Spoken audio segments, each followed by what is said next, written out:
Hello friend. आज हम आपको कैंसर के बारे में बताने जा रहे हैं। देखिए, कैंसर क्या है, यह कैसे होता है, यह कितने प्रकार के होता है। तो आइए हम आपको आज बताएंगे कैंसर के बारे में। देख लीजिए, सबसे पहले हम आपको बताना चाहेंगे कि कैंसर जो होता है वह कैंसर किसी ऐसे उद्दीपन जिसको म्यूटेशन कहते हैं, उद्दीपन के कारण होता है, म्यूटेशन के कारण होता है। आप अक्सर देखे होंगे कि कोई आदमी जो है ना कुछ नहीं खाता पीता, बिल्कुल सादा खाना खाता है, फिर भी उसे कैंसर हो जाता है। समझ में नहीं आता है कि क्यों होता है। तो आज हम वही बताने जा रहे हैं कि क्यों होता है। तो आप जान लीजिए कि शरीर में जो डीएनए होता है वह डीएनए दो प्रकार से प्रभावित होता है। एक जो डीएनए होता है जो सूक्ष्म जीवों के कारण वह प्रभावित होता है, टूट जाता है, डैमेज हो जाता है।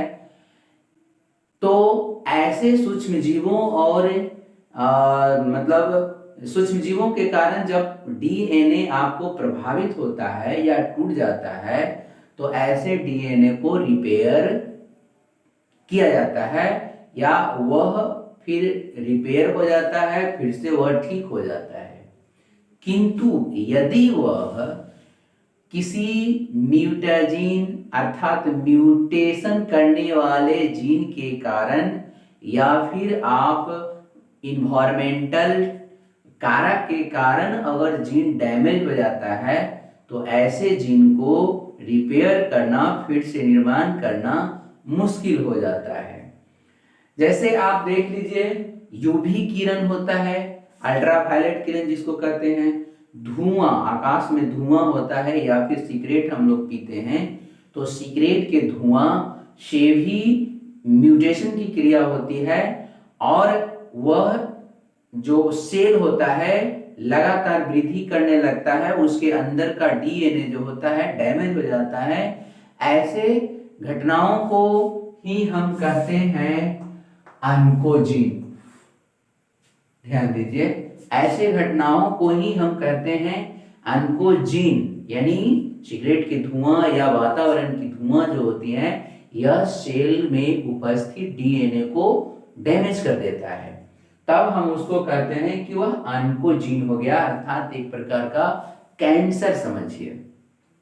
तो यह कैंसर जो होता है पर्यावरण ये कारक होता है। ऐसे आपको बता दें कि सरसों के तेल, सरसों जहां पिराता है उसके तेल से जो गंध आता है यह भी म्यूटाजीन का काम करता है, अर्थात ये भी उत्प्रेरण का काम करता है, उससे भी कैंसर होता है। अल्ट्रावायलेट किरण है, एक्स किरण है, एक्सरे जिसे हम लोग एक्सरे लेते हैं वह भी कैंसर पैदा करता है।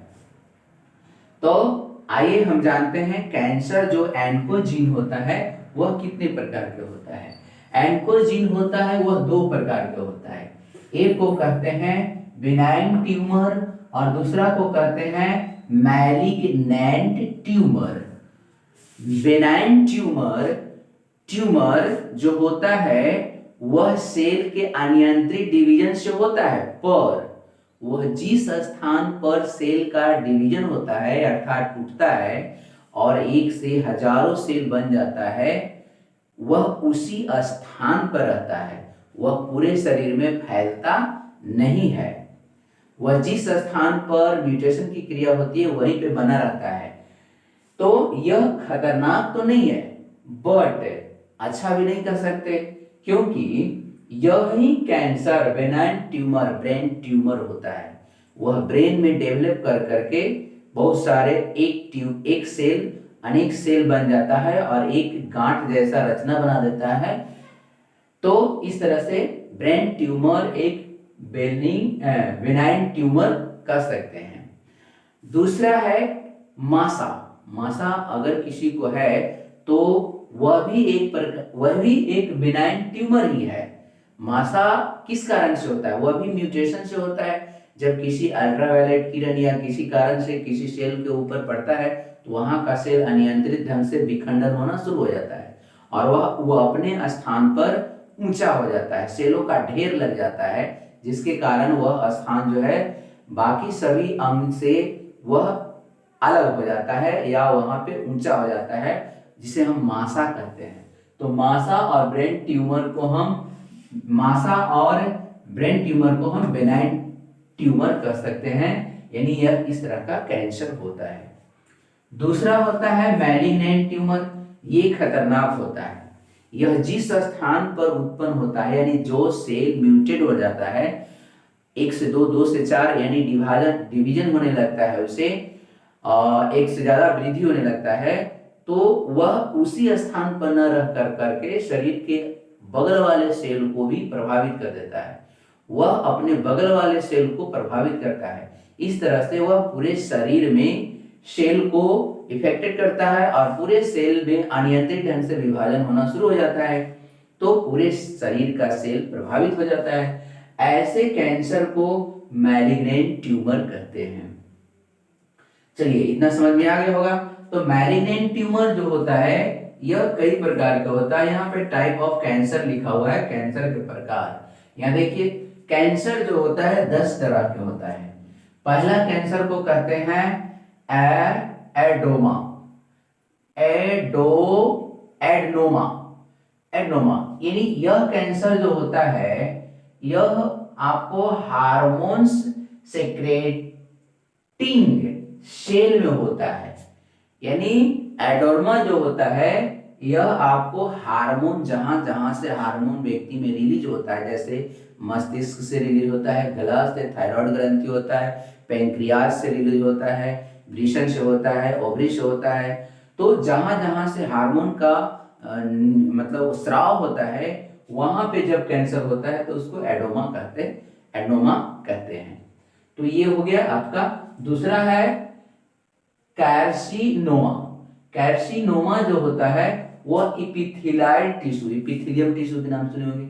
इपिथेलियम टिश्यू में जब कैंसर होता है तो उसको हम कहते हैं कार्सिनोमा। दूसरा है आपको फाइब्रोब्लास्ट। यह कनेक्टिव टिश्यू में होता है, जहां जहां जोड़ होता है, कनेक्टिव टिश्यू, जोड़ने वाला टिश्यू जो होता है, उसमें अगर कैंसर हो जाए तो उसको हम फाइब्रोब्लास्ट कहते हैं।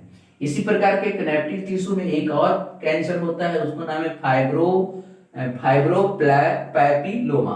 फाइब्रोपैपिलोमा क्या है? फाइब्रोपैपिलोमा, ये भी कनेक्टिव टिश्यू में ही होता है। नेक्स्ट कैंसर का नाम है हेपेटोसेलुलर कार्सिनोमा। ये लीवर भी एपिथेलियम टिश्यू का बना होता है।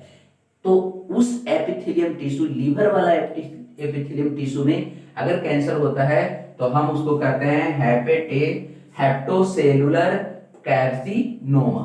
हेप्टोसेलुलर कार्सिनोमा। अगला है एंडोथेलियोमा। एंडोथेलियोमा भी एपिथेलियम सेल में ही होता है। अगला है ल्यूकेमिया अक्सर ही सुने होंगे, WBC, यानी ल्यूकेमिया ज्यादातर होते रहता है। WBC यानी व्हाइट ब्लड सेल में अगर कैंसर हो तो उसको हम ल्यूकेमिया कहते हैं। नेक्स्ट है लिम्फोमा। लिम्फोमा जो होता है वह लिम्फॉइड टिश्यू में होता है। लिम्फॉइड टिश्यू होता है, उसमें अगर कैंसर होता है लिम्फोमा कहते हैं। अगला है रेटिनोब्लास्टोमा। ये रेटिनोइड सेल में होता है, रेटिनोइड सेल है उसमें होता है। और अगला है सार्कोमा। सार्कोमा जो होता है वह फाइब्रोब्लास्ट में होता है। तो इस प्रकार आपको समझ में आ गया होगा कि ऑन्कोजीन जो होता है यही कैंसर होता है। हमें कैंसर खान पान से नहीं बल्कि स्थान से भी होता है, पर्यावरण प्रदूषण से भी होता है, और अक्सर आजकल पर्यावरण प्रदूषण से ही लोगों को कैंसर हो रही है। आपको बता दें कि आज वर्ल्ड में, संसार में 4 में से 1 व्यक्ति कैंसर से मर जा रहा है। कितना? 4 में से 1 व्यक्ति जो है वह कैंसर से मर जा रहा है पूरे संसार में। तो ये था कैंसर से रिलेटेड कुछ महत्वपूर्ण तथ्य जो हम आपको सामने रखें। आशा है आपको अच्छा लगा होगा। अच्छा लगे तो वीडियो को लाइक करें, शेयर करें और इसे देखें। अगला वीडियो भी हम आपको बीमारी से रिलेटेड ही बताएंगे, तो ये आपका कैंसर बचाने में मदद कर सकता है। धन्यवाद।